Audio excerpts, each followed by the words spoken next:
Sir మరి మీ బాల్యం గురించి మొట్టమొదటిసారిగా మీరు మాట్లాడాలి.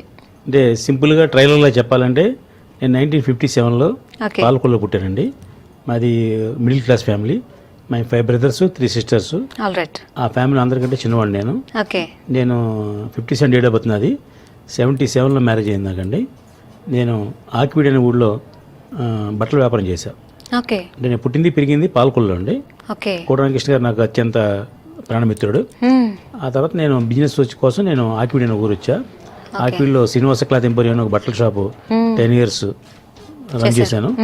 అలాగే అక్కడే తారక రామ థియేటర్ అని ఒక థియేటర్ కట్టుకున్నా.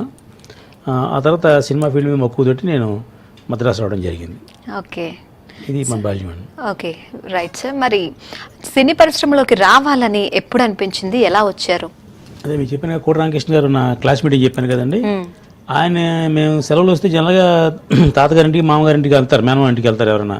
కానీ నేను స్కూల్లో చదివే రోజులు కాలేజ్ చదివే రోజుల్లో కూడా సెలవులు వస్తే మేము కోటరామకృష్ణకి వచ్చేవాళ్ళం. మెడ్రాస్ అండి. అందరూ అమ్మమ్మలు తాతయ్యల ఊర్లోకి వెళ్తుంటే మీరు మీ ఫ్రెండ్ కలవడానికి మెడ్రాస్ వెళ్తారు. ఎందుకంటే అంత ఫ్రెండ్ మాకు ఆయన. అప్పట్లో మాకు ఇంత ఫోన్లు కానీ ఇలాంటివి లేవు. లోకల్ ఫోన్లు అదే మామూలు ల్యాండ్ లైన్ ఫోన్ ఉండేవి అనమాట అండి. మేము ఫోన్ చేసి నేను ఇలా పలానా వస్తున్నాను, ట్రైన్కి వస్తున్నాను, లేకపోతే ఉత్తరం రాసి పలానా ట్రైన్కి వస్తున్నానంటే అతను రిసీవ్ చేసుకుని వాళ్ళ రూమ్ తీసుకెళ్ళేవాడు. అంటే అప్పుడు హోటల్స్లో లాడ్జీలో స్టే చేసే అంత స్ట్రాటజీ కూడా కాదు మాది. అది మా ఫ్రెండ్ కాబట్టి అతని దగ్గర ఉండేవాడిని. అలాగే అతని దగ్గర పొద్దున్నే మార్నింగ్ అతను షూటింగ్కి వెళ్తే నేను కూడా కంటిన్యూ షూటింగ్ వెళ్ళేవాడిని. అతను అసిస్టెంట్ డైరెక్టర్ ఉన్నప్పటి నుంచి నేను అతను ఫాలో అయ్యాను అనమాట. ఆ ఇన్స్పిరేషన్ తోటి నేను ఎప్పటికైనా సినిమా తీద్దామని ఆలోచన అది చూసి సమ్వేర్ ఎక్కడో మీకు కూడా అనిపించింది నేను కూడా ఇందులో పార్ట్ అవ్వాలి అని. సావాసం చేయడం వల్ల నాకు హ్యాబిట్ అయింది, అందిపుచ్చుకున్నారు. రైట్.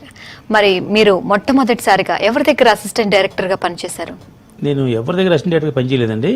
నేను కోటరామకృష్ణ గారి దగ్గర రోడ్డు కూడా తిరిగేవాడిని. మాకు గురువు గారు అంటే దాసనారాయణరావు. దాసనారాయణరావు కోటరామకృష్ణ కూడా గురువు, మాకు కూడా గురువు. అంటే ఎలా గురువు అంటే ఆయనది గురుగారి పాలకొల్లు అండి. ఆయన పాలకొల్లో నాటకాలు ఆడేవారు పూర్వం. అంటే మేము అప్పుడు బాగా కిడ్స్ చిన్నపిల్లలు వెనకాల ఆయనకి ఊరికే కాపీ టీలు లేకపోతే పేపర్స్ అందించేవాళ్ళం. ఆ స్టేజ్లో ఆయన గురుగారికి మేము శిష్యులు.